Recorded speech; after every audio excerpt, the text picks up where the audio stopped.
مسلمان روزوں کا اختتام چاند دیکھ کر کرتے ہیں۔ بچے بوڑھے جوان سبھی چاند دیکھنے نکلتے ہیں۔ جیسے ہی چاند نظر آ جاتا ہے تو عید کی تیاری شروع ہو جاتی ہے۔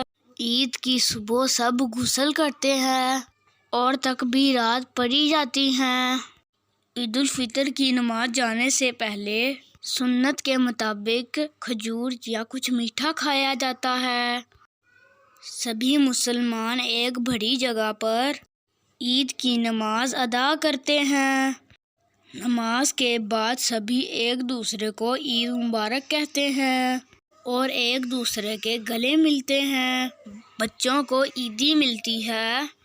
سبھی مزے کے کھانے کھاتے ہیں، رشتہ داروں سے ملاقاتیں ہوتی ہیں اور یوں خوشیوں بھری یہ عید کا سلسلہ 3 دن تک رہتا ہے۔